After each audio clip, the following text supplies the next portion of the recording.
The following podcast is brought to you by the Johners Podcasting Network, found exclusively at WrestlingWithJohners.com. And hello again, wrestling fans. Welcome to another edition of This Week in History.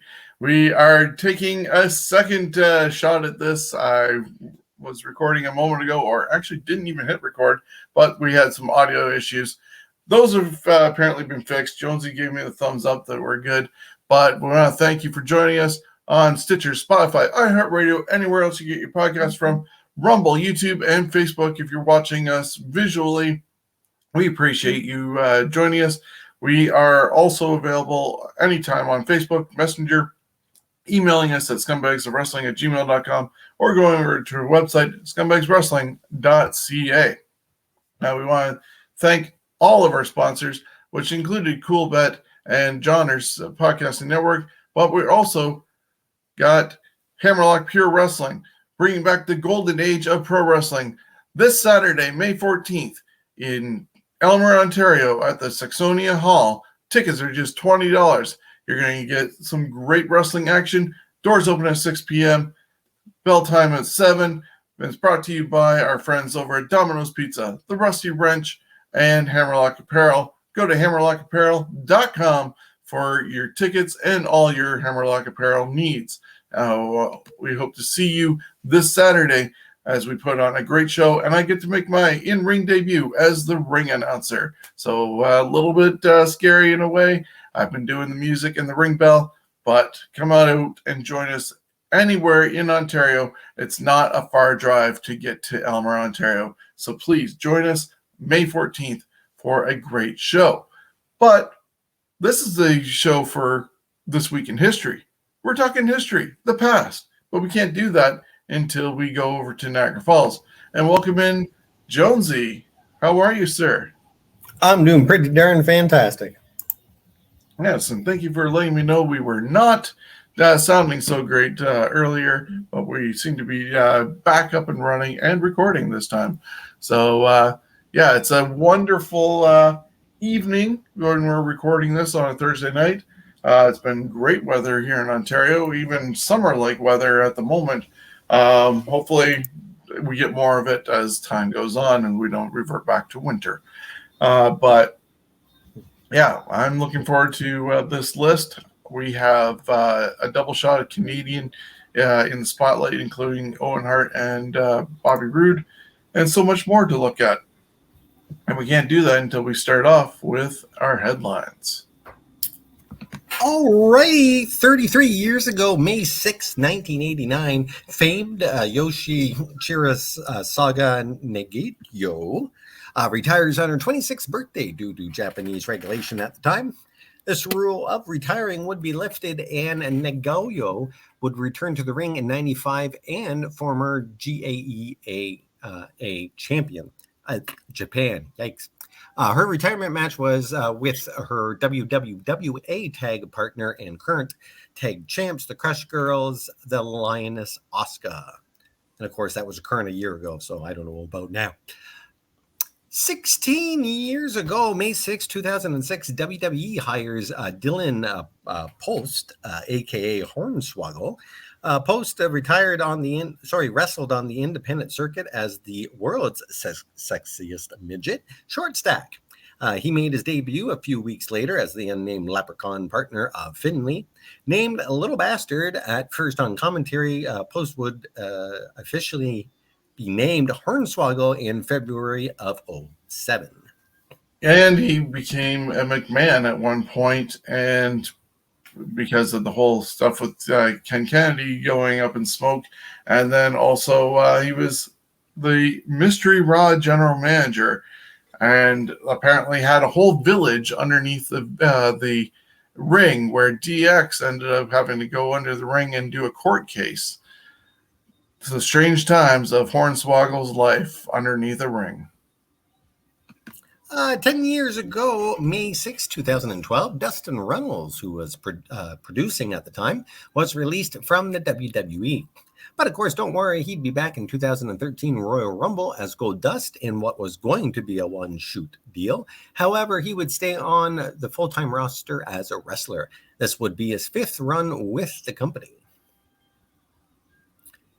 6 years ago, May 6, 2016, WWE does some housekeeping, letting go of 8 of its roster members. Hornswoggle, Alex Riley, Zeb Culture, El Dorito, Cameron, Santino Marella, Wade Barrett, and Damian Sandow. May 7th, 1989, the debut of the Dynamic Dudes. Shane Douglas and Johnny Ace defeated the Samoan SWAT team at Wrestle War 89.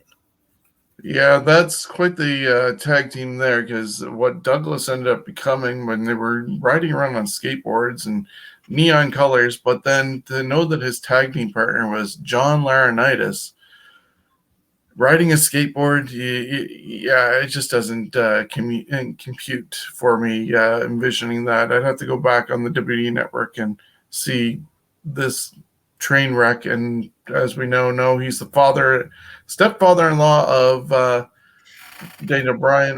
Bryan Danielson, and of course the Bella twins. Laurinaitis actually reminded me of Super Dave Osborne. Yeah. 21 years ago, May 7th, 2001, following a WWF Jacked taping in Uniondale, New York, Perry Saturn was sent home following a match with Mike Bell. Early in the match, after Bell botched a snapmare arm drag, Saturn snapped and threw Bell to the outside where he would be dropped on his head. From there, Saturn was rewarded with a beauty of a storyline, dropping his valet Terry for a mop after a concussion made him all goofy. After he injured his ACL in 2002, he would be released after his contract expired in January of 2003. 20 years ago, May 7, 2002, Scott Hall was released from WWE after a rough 3 months back with the company. He showed up too drunk to perform at Insurrection and the following Raw. And of course, the plane ride from hell didn't sit well with the company as well. No, it doesn't help. No. 15 years ago, May 7, 2007, on Raw from Pennsylvania, Edge defeated Mr. Kennedy in just 8 seconds to win Kennedy's WrestleMania 23 Money in the Bank contract. The switch of the Money in the Bank briefcase was due to Kennedy's torn bicep, which turned out to be a hematoma. He would be out for a month. May 8th, 2000, on Nitro, longtime valet and manager Miss Elizabeth wrestles for the first time in her career. She defeats Daphne by DQ in just 32 seconds. The next night, Elizabeth scores her only pinfall win at a Thunder taping in Springfield, Illinois, defeating Rhonda Singh. 20 years ago, May 8th, 2002, In Demand and J Sports and Entertainment announced a joint venture for a new wrestling promotion, NWA's new top affiliate, Total Nonstop Action Wrestling. 20 years ago, May 8th, 2000, another casualty of the plane ride from hell, WWE would release Curt Hennig after he and Brock Lesnar have a fight on the doomed flight. Ding! By the way, that's tagging in. Oh, sorry. My apologies. That's quite all right. I've lost my spot. You didn't warn me. It would be 51 years ago, May 9th, 1971, Tatsumi Fujinami, the future WWE 2015 Hall of Famer and New Japan Pro legend, would debut for the Japan Wrestling Federation at age 17. Oh, Fujinami, wow, there's more to this story. Fujinami held the IWGP heavyweight title 6 times, a 5-time IWGP tag champ, a WCWA World Heavyweight Champion, NWA World Heavyweight Champion, a WWF Junior Heavyweight Champion, 2-time NWA International Junior Heavyweight Champion, and the winner of the G1 Climax Tournament in 1993. There we go. So then we'll follow up with the fact that in 47 years ago, on May 9th, 1975, in Tokyo, for the first time, the WWF champion would defend against the Pacific Wrestling Federation champion, pitting Bruno Sammartino against Giant Baba. They fought to a no contest in a title unification match. Shocking.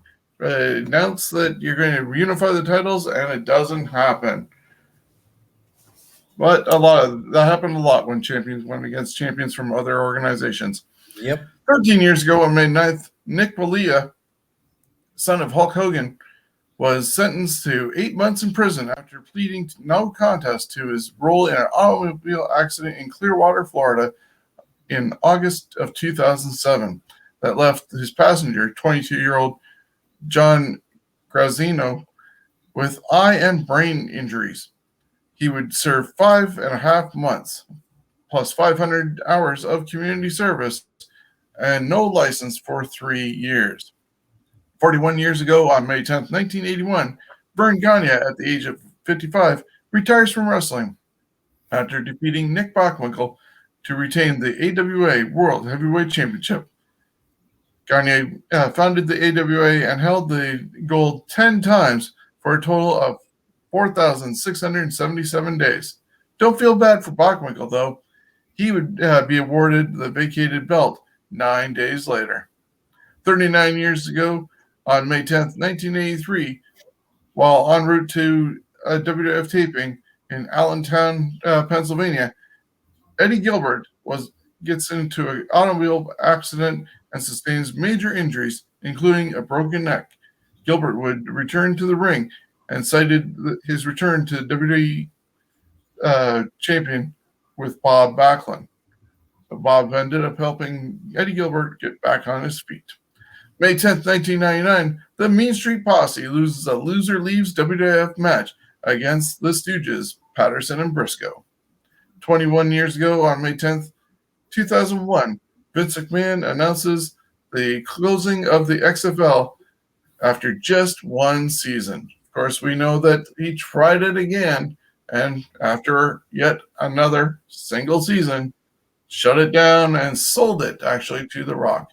Though you never know what would have happened had COVID not struck. Maybe it would have survived.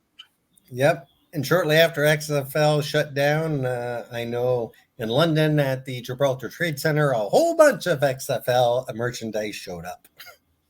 I wish I had known.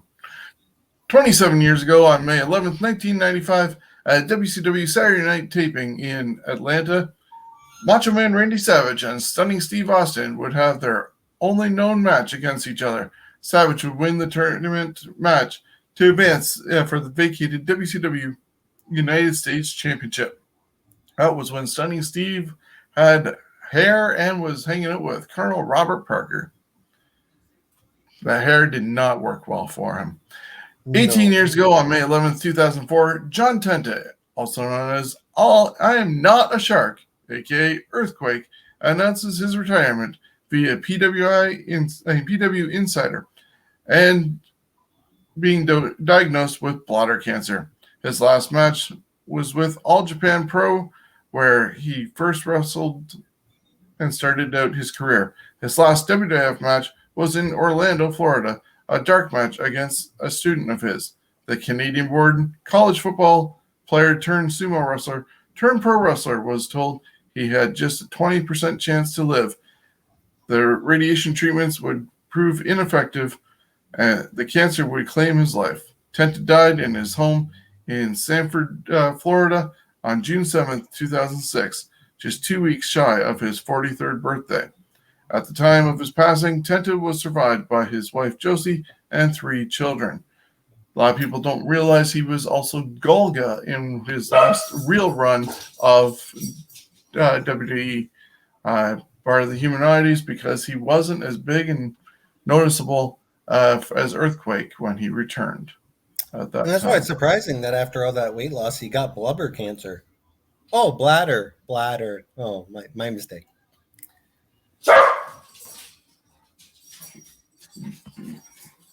And I love when my dog starts going off. 14 years ago, May 11th, 2008, WWE announced via press release that Stephanie McMahon had been promoted to Executive Vice President, Talent and Creative Writing.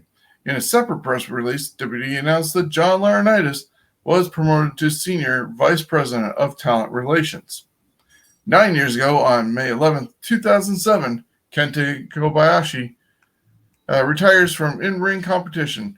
His final burning at Budokan, was attended by many former colleagues and former Japanese Prime Minister Yoshihito Noda. I probably butchered his name. I apologize. And no, that sounded pretty good. His retirement entrance and introduction can be viewed on YouTube. You'll never see more paper ribbon thrown in the ring at once when he was introduced in the ring with the other wrestlers. 20 years ago, on May 12th, 2002, Eric Kloss died of complications from gastric bypass surgery in Cranston, Rhode Island. He was just 22 years old. You may remember him as the 17-year-old kid wannabe wrestler who called himself Mass Transit and lied his way into a match in ECW. Unfortunately, he has to be bladed by all people, New Jack. Bad mistake. His lie may have worked if he didn't go against New Jack and the play job. 33 years ago, he encouraged New Jack to open him up. Yeah, it's kind of scary. 33 years ago, on May 12th, 1989, Roddy Piper returned to the ring after a 2-year retirement. He returns to the ring at a WWE house show in Los Angeles, substituting for Jake the Snake Roberts, and defeated Ted DiBiase. And we got 2 more here before we move over to birthdays. 25 years ago, May 12th, 1997, on Raw's War, Jerry Lawler introduces Mr. Monday Night Rob Van Dam to the WWE Universe. His debut was a win over newcomer enhancement talent Jeff Hardy. Van Dam wasn't signed to WWE at the time and was competing for ECW, which was an interpromotional feud with the WWF. But of course, we know in hindsight that Vince was actually helping to bankroll Paul Heyman and keep ECW afloat, even though they were in competition with WCW at the time. 11 years ago, on May 12th, 2011, Brock Lesnar is pulled from a scheduled bout at UFC 131 against Junior Dos Santos due to coming down with diverticulitis for a second time. This was the second time, as his first came down with the disorder in 2009. Lesnar would return that December at UFC 141, but would lose in the first round to Alistair Overeem. He retired following that match, and he's been back in WWE ever since. Moving on to good old birthdays. May 6th is a happy 34th birthday for Sherry Crowley, a.k.a. Evie. Crowley was born in Auckland, Germany on May 6, 1988, and is of Samoan and Irish descent. She wrestled under the ring name Evie and appeared for Impact Pro, Shimmer, Shine, and PWA in Australia. She is currently with, or I'm not sure if this is true, this is a year ago and I didn't update it. She is currently with the WWE under ring name Dakota Kai and was one half of the inaugural NXT Women's Tag Team Champions alongside Raquel Gonzalez. Is she still there? Yeah, unfortunately, she just got released after I did the editing of this whole thing. And so who knows where Dakota Kai or Evie will show up in the future. But she'll only have a 30-day no-compete clause. Yeah. May 6th is a happy 42nd birthday for Scott Colton, a.k.a. Scotty Goldman, Matt Classic, a.k.a. Colt Cabana. He was just recently on an episode of Young Rock playing the Brooklyn Brawler. He did a really good job as the Brawler. Mm-hmm. May 6th, Brian Knobbs turns 58. Also on May 6th, Apollo turns 47, and Piper Nevin turns 31. He would be Dewdrop currently. Couple dead birthdays. We got on May 7th, Hercules, he would have turned 66, and Owen Hart would have turned 57. And of course, that brings us to Owen Hart. Would you like to do Owen? Yeah, sure. He's our first spotlight of the day. And Owen James Hart, born May 7th, 1965, unfortunately passed away May 23rd, 1999, and he was only 34 years old. Was a Canadian professional wrestler who worked for several promotions, including Stampede Wrestling, New Japan Pro Wrestling, World Championship Wrestling. I think he only had a few matches there. And the WWF, he never made it to the WWE part of the company. He received most of his success working for Vince in WWF, where he wrestled under both his real name and the ring name, the Blue Blazer.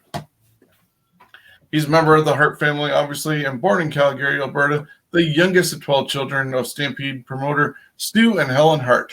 Among other accolades, Owen was a one-time USWA Unified World Heavyweight Champion, a two-time WWF Intercontinental Champion, one-time European Champion, and four-time WWF World Tag Team Champion, as well as the 1994 WWF King of the Ring.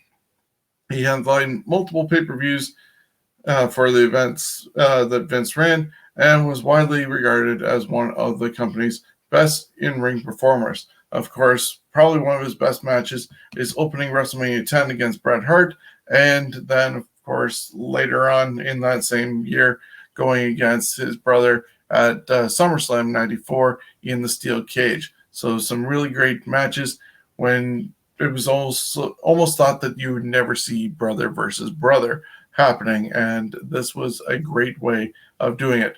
Now, of course, we did see Hardy versus Hardy, and that didn't work out so well, but Hart versus Hart was a good brother feud. He died May 23rd, 1999, during his entrance from the rafters of Kemper Arena in Kansas City, Missouri. His equipment that lowered him malfunctioned, and he fell to the ring live on pay-per-view at Over the Edge. He was going to go against the Godfather. He was doing the goody two-shoes thing of the Blue Blazer. And because WCW was having Sting lowered from the rafters, WWE decided to do the same thing with this superhero of Owen Hart. And unfortunately, as it said live on pay-per-view, he somehow unclipped. And basically, if you hear Jimmy Corderas' story, brushed right by Corderas, and he felt almost the wind from Owen's fall, and he probably just snapped his neck there. Jerry Lawler got in the ring, and he was pretty much dead right then and there, but they couldn't announce it until an actual doctor did. We'd end up seeing a huge lawsuit from Martha Hart, split in the whole Hart family over it,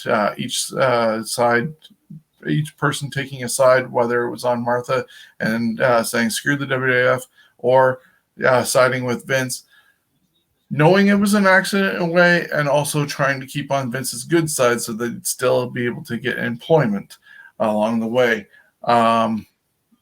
So definitely put a divide in that family, unfortunately. And to this day, Owen Hart will not be inducted into the WWF Hall of Fame, or WWE Hall of Fame, should I say. And he's in other Hall of Fames. If you look at his Wikipedia page, so many other people have inducted him. And even right now, AEW is working on a tournament, male and female, sponsored by the Owen Hart Foundation. And Martha and Oj and Athena are a part of it, hanging out with Tony Khan. And they're going to crown somebody, both sides, women and men, to All Out later on this month as the conclusion of this. So it's a way still able to honor Owen, but some people are bitter that it's not with WWE, and that she's and think that Martha is trying to stick it to Vince and everybody that way. So in one respect, the fans are getting what they want by able to honor Owen, but it's through a company that didn't have any connection to Owen Hart at all. Yeah, a little odd there, but hey, if that's what she wants to do with his memory, then... Exactly. It's her family, and they have the first right to do whatever. And I get not forgiving Vince right out the bat, even today. What is it? We're almost 13 years later. or no, 23 years later, should I say. And, you know, that's a wound that will never heal because that was her husband and the father of her children. So, and unfortunately, she's blind to the fact that it was the company that was hired, their fault, because that lawsuit was finally settled a while back, and they found that the company was at fault. So WWE, in the end, they didn't do anything wrong. yeah. So I get it. And at least there is a way of still honoring Owen. And even if Tony Khan wasn't doing this whole thing with the Owen Hart Foundation, wrestling fans have their memories of Owen. So happy birthday and rest in peace, Owen Hart, the 3-time Slammy Award winning King of Hearts. Woo! May 7th is a happy 38th birthday today for Kevin Yannick Steen, a.k.a. Kevin Owens. He is just the second performer in WWE history to appear on every pay-per-view in the first year on the roster. The first was The Undertaker. Steen was born in Quebec, Ontario, Canada. He would wrestle under his birth name for many of the indie promotions, starting out at the age of 16. He would wrestle for Pro Wrestling Guerrilla, AAW, ZZW, and his 7-year run in ROH, where he would team with El Generico and be known as Steen Nerico. His second run with the company, he'd formed Scum, Suffering, Chaos, Ugliness, and Mayhem, with Steve Corino and Jimmy Jacobs. The group would turn heel on Steen, and he would wrestle babyface until he left the company in 2014. He would then sign a deal with the WWE and debut on NXT at TakeOver Our Evolution as Kevin Owens. He would wrestle with a broken nose that night, defeating CJ Parker, and turned heel at the end of the show, attacking Sami Zayn, who had just won the NXT Gold. He would make his way to the WWE main roster and have a great feud with the WWE's top star at the time, John Cena. And of course, we know that Sami Zayn is El Generico. I think one of the reasons why I kept this a little bit longer profile on him is the fact that he is such a great fan of Owen Hart that his last name is taken from Owen for being Kevin Owens.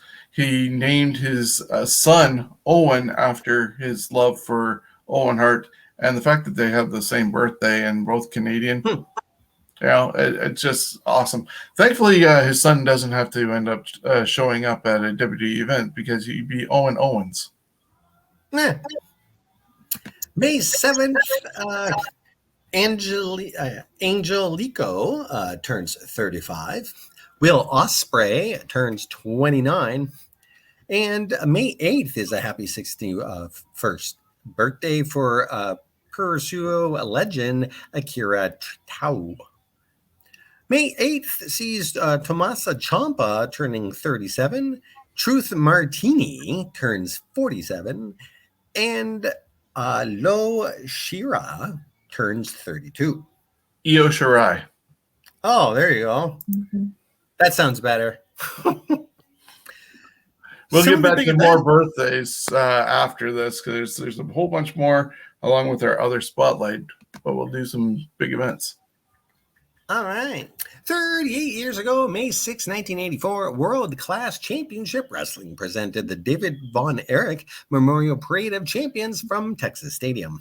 David died while on tour in Japan for about 3 months earlier. 22 years ago, May 6, 2000, WWF presented Insurrection from London, England, UK exclusive event. 33 years ago, on May 7th, 1989, NWA presented Wrestle War 89, Music City Showdown. Check this one out on the WWE Network as it finished second for the best major wrestling card of 1989 from Wrestling Observer newsletter readers. It was from Nashville Municipal Auditorium with a live performance from the Oak Ridge Boys. Giddy up. 22 years ago, May 7, 2000, WCW presented Slamboree 2000. 16 years ago, May 7, 2006, Ring of Honor debuts in New York City with Manhattan Mayhem from the New Yorker Hotel. 24 years ago, May 9th, 1998, WCW presented the Ultimate Video Bash, a WCW MTV crossover event from MTV Studios in New York City. Only one match would actually occur on the show, as New York City was hammered by rain all weekend, with about nearly 5 inches. The only match on the show with some viewers left in the stands, Public Enemy defeated High Voltage. High Voltage would represent Will Smith, and Public Enemy would represent LL Cool J. The scheduled 3-hour show was knocked down to 2. What the hell did they do for 2 hours on TV? Well, they pretty much just yacked under a tent with all the rain coming down. And probably showed some music videos. Yes, and you can see some of it is up on YouTube. 23 years ago, May 9th, 1999, WCW presented Slamboree 99. Though it had more matches, it wasn't even close to as good as that High Voltage Public Enemy match. 37 years ago, May 10th, 1985, WWF taped the first ever episode of Saturday Night's Main Event from the Nassau Coliseum in Uniondale, New York. This would contribute to the wrestling boom of the 80s. The debut show, which was aired one day later, would be the world premiere of Cyndi Lauper's Goonies Are Good Enough. I love that video. It's a 2-parter and featuring a bunch of WWE superstars. Too bad the song wasn't better. I like Cyndi Lauper, but 8 years ago, May 10th, 2014, Ring of Honor in New Japan Pro Wrestling co-presented Global Wars from Toronto. 34 years ago, May 11th, 1988, WWF taped 4 Wrestling Challenge episodes in Rochester, Minnesota. 31 matches were on the card, with no matches lasting longer than 4 minutes. 26 years ago, May 11th, 1996, AAA presented Triple Mania 4, a Chicago Triple Mania. Oh, I see. Triple Mania 4A in Chicago. Triple Mania is a series of 3 big shows per year. This would be the only Triple Mania to be held in the USA. 26 years ago, May 11th, 1996, the same day, ECW president, A Matter of Respect. Oh my, I'm screwing this up. ECW presented A Matter of Respect. This would be tapings of ECW Hardcore TV. I'm going to blame it on the color of the type here is like green. 25 years ago, May 11th, 1997, WWF presented In Your House 15, A Cold Day in Hell, from the Richmond Coliseum. 14 years ago, May 11th, 2008, TNA presented Sacrifice from Orlando, Florida. 15 years ago, May 12th, 2007, Ring of Honor tapes its first ever pay-per-view, Respect is Earned, from the Manhattan Center in New York City. The pay-per-view would air on July 1st. And finally, 10 years ago, May 12th, 2012, Ring of Honor presented Border Wars from Toronto, Ontario, Canada.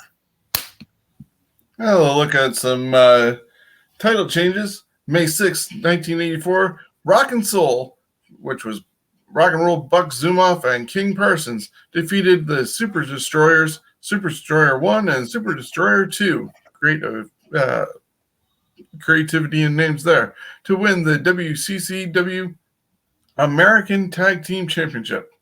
Also on that card, Fritz Von Erich, Kevin Von Erich, and Mike Von Erich defeated the Fabulous Freebirds, Buddy Roberts, Michael Hayes, and Terry Gordy to win the WCCW World 6-Man Tag Team Championships. Kerry would replace Fritz on the team when the elder Von Erich retired. And speaking of Kerry Von Erich, that card closed out with Kerry Von Erich defeating Ric Flair to win the NWA World Heavyweight Championship. May 6, 2000, the British Bulldog defeated Crash Holly to win the WWF Hardcore Championship. On May 6, 2002, William Regal defeated Spike Dudley by submission in just 36 seconds to win the WWE European Championship. Also on the show, we saw the hardcore belt do a hot potato, switching about 6 times between Bubba Ray Dudley winning it first, and then he'd lose it to Stevie Richards, only to lose it to Raven, who lost it to Justin Credible, who lost it to Crash Holly, lost it to Trish Stratus, thanks to Molly Holly and Bobcat being the only other women that had the title. And she lost it to Steven Richards, who began the evening as champion. So a whole bunch of title changes going on right there. 13 years ago, on May 6th, 2009, New Japan Pro Wrestling Distance in Tokyo, Japan. Manabu Nakashi defeated Hiroshi Tanahashi to win the IWGP Heavyweight Championship. Once again, sorry for butchering some names. May 7th, 1989, Michael Hayes defeats Lex Luger to win the NWA United States Championship, and Ric Flair defeated Ricky the Dragon Steamboat to win the NWA World Heavyweight Championship. After the match, Ric Flair was attacked by Terry Funk, who gave him a pile driver through a ringside table. 107 years ago, on May 7th, 1915, in Kansas City, Missouri, Stanley Claus Zbyszko defeated Americus to win the World Heavyweight Championship. On May 7th, 2000, Jeff Jarrett defeated David Arquette and Diamond Dallas Page in a triple cage match to win the WCW World Heavyweight Championship. After the match, Mike Awesome attacked Page and threw Canyon off the stage by Awesome from the second cage to the entrance ramp below, breaking it. Who better than Canyon? Nobody. On May 6, 2006, Samoa Joe defeated Jay Lethal to win the Ring of Honor Pure Championship. 22 years ago, on May 2000, on Raw's War from Uniondale, Chris Benoit defeated Chris Jericho by submission to win the WWF Intercontinental Championship. Triple H was the special guest referee of the match. King of Kings. 15 years ago, on May 8th, 2007, at SmackDown taping in Pittsburgh, The Undertaker and Batista battled out in a steel cage match for the World Heavyweight Championship. The match would end in a draw when both men hit the floor at the same time. Mark Henry would then attack and bloody up The Undertaker, and Edge came down as the ultimate opportunist to cash in his Money in the Bank contract and beat The Undertaker in 82 seconds to become the new World Heavyweight champion. The Undertaker would be carried off by the Druids. 34 years ago, on May 9th, 1988, in Memphis, Tennessee, Jerry the King Lawler defeated Kurt Hennig in a career versus title match to win the AWA World Heavyweight Championship. And the last one on my slide here is 26 years ago, on May 9th, 1996, in Tennessee, Melina Hokusa defeated Debbie Coombs to win the NWA Women's Championship. Ding! All right, May 9th, 1999, Raven and Saturn defeated Rey Mysterio Jr. and Billy Kidman and Dean Malenko and Chris Benoit in a triangle match to win the WCW World Tag Team Championship. Rick Steiner defeated Booker T to win the WCW World Television Championship, and Kevin Nash defeated Diamond Dallas Page to win the WCW World Heavyweight Championship belt. And in an interesting bit of trivia, Nash holds the title for 9 weeks, the second longest world title reign in WCW in 1999, behind Hollywood Hogan, who held it for a whole 10 weeks. 22 years ago, May 9th, 2000, at a SmackDown taping, Crash Holly defeated the British Bulldog to win the WWF Hardcore Championship.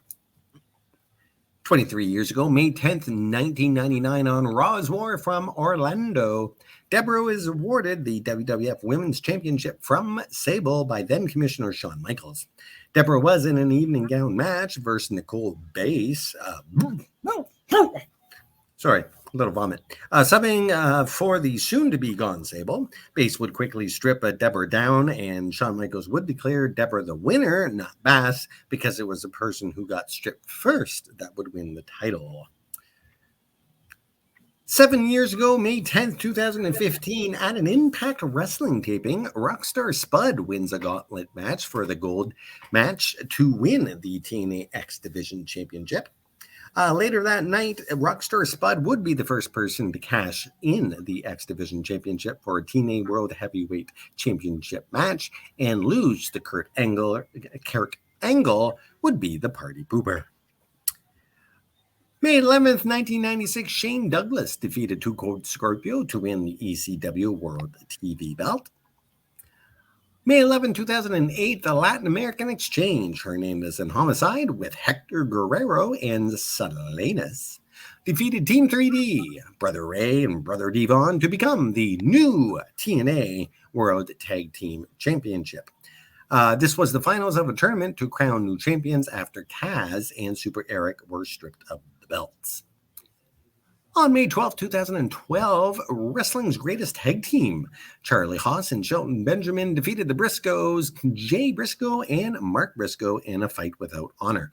To win the ROH Tag Team Championship, Kevin Steen defeated Davey Richards to win the ROH World Championship belt. And now on to Monday Night Wars. Yeah, we're going to look at the May 6th edition of WCW Nitro. It was held on the Ocean Center beach in Daytona, Florida. Dark match saw the Steiner brothers, Rick and Scott Steiner, defeat the Public Enemy, Johnny Grunge and Rocco Rock. Another dark match had Harlem Heat defeat the Nasty Boys. Actually, that went to a double DQ. Another dark match had Eddie Guerrero defeating Chris Benoit. Then on the main show, we saw Hugh Morris defeat Randy Savage by disqualification in 5 minutes.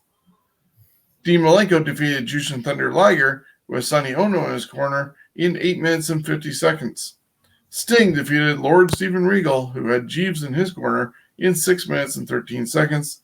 The Giant with Jimmy Hart defeated Hacksaw Jim Duggan to retain the WCW World Heavyweight Championship in 3 minutes and 16 seconds. Thanks for your title challenging of Duggan. And that was your main event for the TV show, because there was a dark match afterwards where the Booty Man defeated Disco Inferno. God, what a terrible match to end the show with. Mind you, I will say I was at a show where they ended the show with the Bushwhackers against Well Done. So it happens. Yeah. Send the fans home. Sorry? Send the fans home happy. Oh, yeah.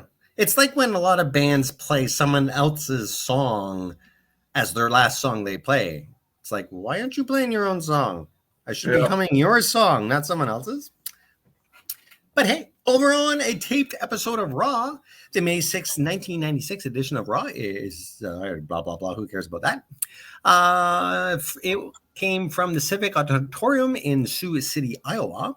This broadcast was dedicated to the memory of Ray Stevens, who passed away the previous day.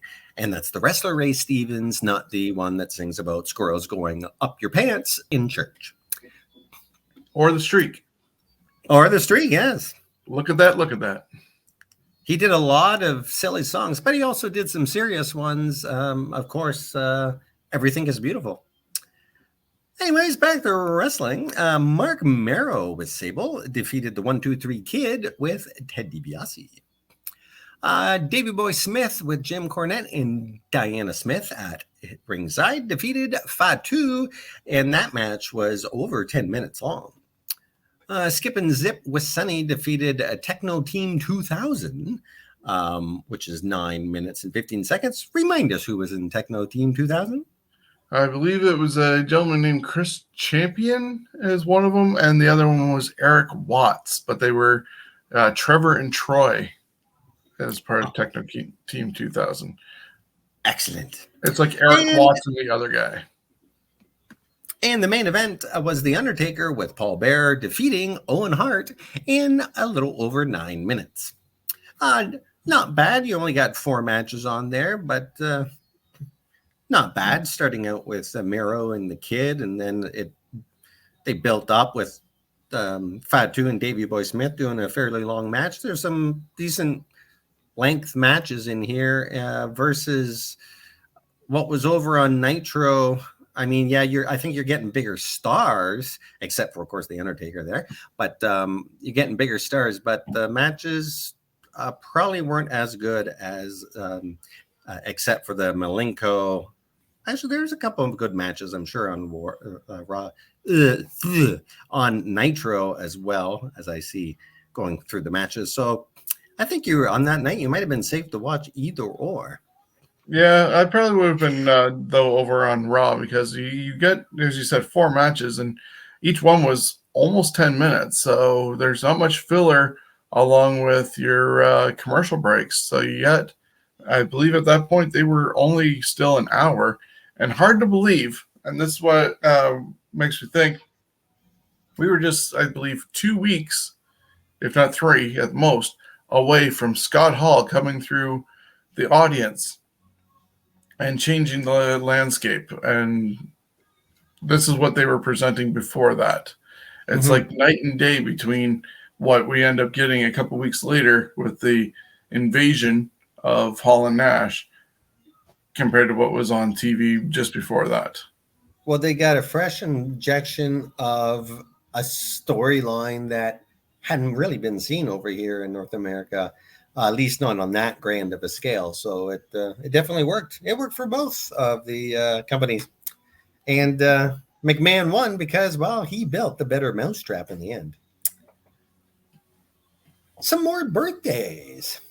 We got May 9th is a happy 55th birthday for Kevin Foote, a.k.a. Kevin Kelly. Born in New York City and a graduate of Florida State University, he would spend 5 years on the indie circuit until June of 96, joining the WWF. He would serve as an interviewer, a commentator, talent evaluator, and was a member of the creative team. Foote would manage and wrestle for Delaware-based East Coast Wrestling Association, winning their heavyweight title in 2001, and he was inducted into their Hall of Fame in 2005. After being released by the WWF, he would work for Major League Wrestling and announce for Lucha Libre, New Japan, and ROH. May 9th would have been the 65th birthday of Mike Shaw, a.k.a. Norman the Lunatic Bastion Booger. He was born in Scandia, Michigan. He began his career as Klondike Mike for NWA All-Star Wrestling in Vancouver. He would wrestle in Stampede Wrestling Calgary and would go to national with World Championship Wrestling in 1989 and 1990 as Norman the Lunatic. Shaw would then move on to the WWF in 93 as Angry Monk Friar Ferguson, which the Catholic Church of New York bitched about. So he was repackaged as the notorious hunchback slob Bastion Booger, who actually reminded me of the pigs, the pig guards in Star Wars Return of the Jedi. I think it's because of what he was wearing. And well, he was a pig, but... his lone pay-per-view appearance came at the 93 Survivor Series, which was voted worst match. He was scheduled to appear in the 94 Royal Rumble match, but he no-showed the event, and it was explained that he overate and got sick. After being released by the WWF, Shaw opened a wrestling school in his hometown of Scandia, Michigan. He would make a one-time return to the WWF on the Raw 15th anniversary special in 2007. On September 11, 2010, Shaw died of a heart attack in Marquette, Michigan. He was 53. He would leave behind his wife and 2 children. He did appear at least once in London, Ontario at the Medway Arena at an event there. I can't remember who else was on the card, but I remember he was there coming out of retirement, and wow, he looked pretty friggin' old. Yeah. All right, and more birthdays. Once we get to Bobby Roode, Sean can run down that one. May 10th, Tito Santana turns 69. Ariba, that's better. He's one of my favorites. Always gave you a good match. Most times he wasn't going to win, but he was a very talented, or still is a very talented wrestler. May 10th, William Regal turns 54. Billy Kidman turns 48 on May 11th. And joining him is Bobby Roode, who turns 46. That takes us over to our other spotlight and Bobby Roode. Birthday May 11th, 1976. So he just turned 46. Born in Peterborough, Ontario. I actually went to school with his cousin and almost got a chance to meet him at a TNA show here in London. Unfortunately, there had been an injury I'm not sure if it was him or the match that he was in, and all chaos happened, so that didn't happen. But he was trained by Val Venus and Shane Sewell. Debuted in 1998, worked basically for TNA and WWE only, and NXT, of course. So just a bit about him. Robert Francis Roode is a Canadian performer signed to WWE, where he goes under his real name, Robert Roode. He's known for his 12-year tenure in TNA. After debuting for TNA as part of Team Canada in 2004, he won the NWA World Tag Team Championships with Eric Young. Following the team's breakup, he embarked on a singles run before forming a team with James Storm, known as Beer Money Inc. Together with Storm, he is a 6-time TNA World Tag Team Champion. They are the longest reigning champions in TNA history. Roode eventually became a 2-time TNA World Heavyweight Champion, with his first reign being the longest reign in the company's history at 256 days. In his later years with the company, Roode also won the tag team titles with Austin Aries and was a 1-time TNA King of the Mountain champion. In 2016, he began his career in WWE, starting with NXT. He was 1-time NXT champion prior to his main roster call-up. Roode debuted on SmackDown in August 2017, winning the United States Championship in January of 2018, his first championship on the main roster. And he won the Raw Tag Team titles with Chad Gable in December. And since 2019, he's held the 24/7 championship once and the Raw and SmackDown tag team titles with partner Dolph Ziggler as the Dirty Dogs each one time. So got a lot of things going on for him. All those titles that were mentioned. Border City Wrestling down in Windsor. He held the championship there and the tag team titles. He worked for Real Action Wrestling and is a 4-time champion there. I mentioned the TNA and WWE stuff.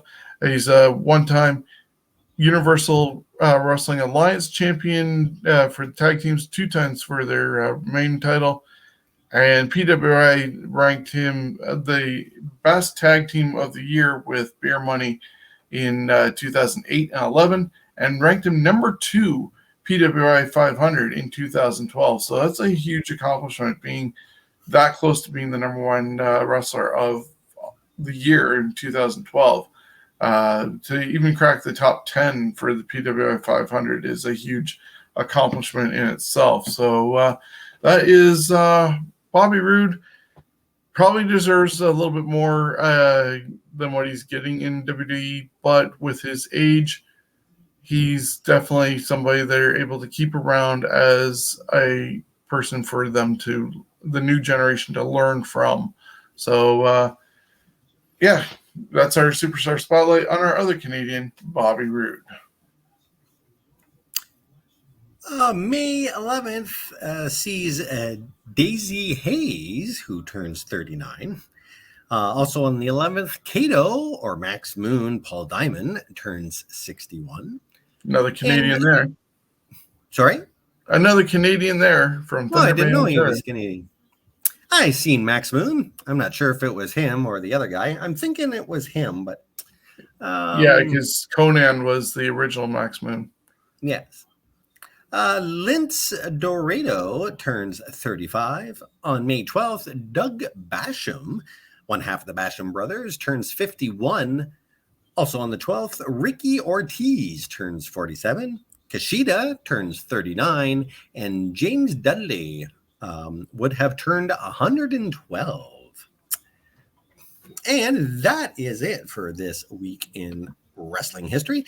Of course, it's all compiled from the vast land of Google, Wikipedia, CageSideSeats.com, and most importantly, from fans and journalists that had front row seats to history. And as always, a big thank you to our sponsor, Coolbet, Coolbet.com, and sportsbook betting in casino games. Stay cool and bet responsibly. And of course, Hammerlock Pure Wrestling, bringing back the golden age of pro wrestling. And Shawn can tell you about this Saturday, May 14th. That's right. This Saturday, May 14th, we are at the Saxonia Hall in Elmer, Ontario. Tickets are just $20. Doors open at 6 p.m. Bell time 7 p.m. We are bringing back the golden age of pro wrestling. We're sponsored by The Rusty Wrench, Domino's Pizza, Hammerlock Apparel, and you can go to hammerlockapparel.com to get your tickets for this amazing event. And as I said before, I'm doing my in-ring debut doing the ring announcing. We'll see how that goes and if that job sticks or if I'm back to running music and a bell. But yeah, it's going to be a fun evening either way. And I know I'm going to do okay. So, oh, absolutely. You do okay. You might have, the worst thing is you might, have to belch or fart in the ring, and you just got to decide whether or not you're just going to let it go or not. Go with the flow. That's right. See what happens. But yeah, so it's going to be a great night, and I definitely encourage everybody to join us at Hammerlock Pure Wrestling, May 14th, Elmer, Ontario. $20. You can't go wrong. Yes, it's going to be a great day weather-wise down in southwestern Ontario. But after spending your afternoon outside, come on inside and get entertained as sun goes down, and then you can hit the patio right after. So we'll take 2 hours of your time and give you your money's worth and more. So we'll see you this Saturday in Elmer. But until then, I'm working on the next list, and there's a lot more birthdays than what we even had this week. So we'll see what that comes about and who's going to jump into our spotlight. And we wish you all a great day, evening, wherever it is. Stay good.